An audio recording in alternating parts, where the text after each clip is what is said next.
Hitman Absolution holds an unusual place within the Hitman series. It was released in 2012 by IO Interactive, and it's often considered the black sheep of the franchise due to its departure from the traditional sandbox gameplay that fans adored in favor of a more story-driven, linear experience. While this change caused some division among the fanbase, there's something fascinating about Absolution, both in its design choices and its broader thematic ambitions. Look, it still remains an enjoyable game, especially if approached as a stealth action hybrid rather than a pure Hitman experience. It's beautifully polished, with slick animations, cinematic cutscenes, and a satisfying mix of tension and violence. The Glacier 2 engine allowed for detailed environments and enhanced AI, creating more reactive enemies and intricate, albeit more confined maps. However, the game's focus on storytelling is where it both shines and stumbles. The decision to give Agent 47 a personal quest protecting a genetically engineered girl named Victoria led the game down a more emotional path. The narrative feels like an attempt to humanize 47,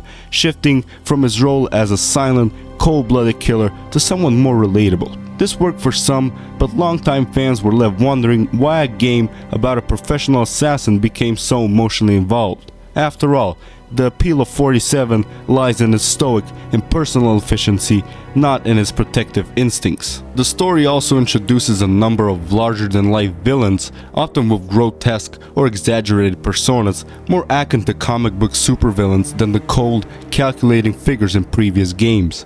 From a bald, snake-like Dexter to a team of latex-clad nuns with guns, the cast feels cartoonish and almost surreal. This tonal shift, while fun in its own right, often clashes with the grounded, noir atmosphere Hitman previously cultivated. The Hitman series is synonymous with sandbox gameplay, wide, open maps with countless ways to approach and eliminate a target. In contrast, Absolution's levels are often smaller, with a heavier focus on linear objectives. This shift can feel restrictive. Instead of the "you decide how to kill" ethos of Blood Money, Absolution often nudges players towards specific and scripted outcomes. That said, the game's focus on stealth mechanics and reactive AI isn't without merit.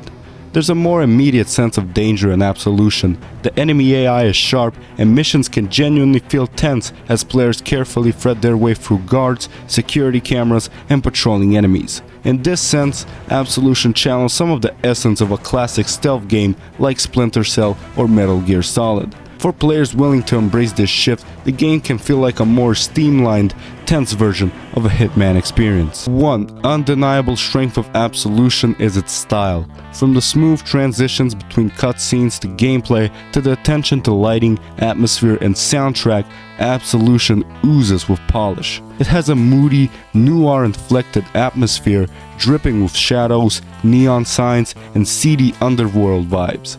Even if the story's substance isn't always engaging, it's hard not to appreciate the atmosphere and visual direction. Jesper Kyd, the composer for previous entries, was replaced by Thomas Bartsky, Peter Kyd, and Dinah Median, and they really gave the game a tense feel but also lost some of the eerie, subtle menace that defined the earlier titles. The shift in music mirrored the shift in the game, bigger, more explosive, but at the cost of the quieter, methodical tone of past entries. For many, it marked as a low point for the series because it veered away from the sandbox assassination gameplay that Hitman was known for.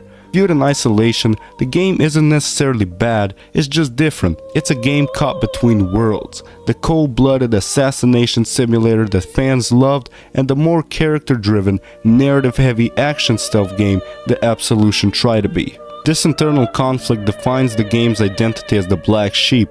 While IO Interactive returned to form with Hitman 2016 and its episodic approach, Absolution stands as a snapshot of the franchise's experimental phase. Yet beneath the criticism lies a game that still manages to offer fun, intense stealth action gameplay, just not in the way Hitman fans were accustomed to. It's a fascinating outlier, an experiment in storytelling and design that is both deeply flawed and oddly charming. For those willing to embrace its quirks, Absolution offers a unique, if not always satisfying entry in the Hitman series.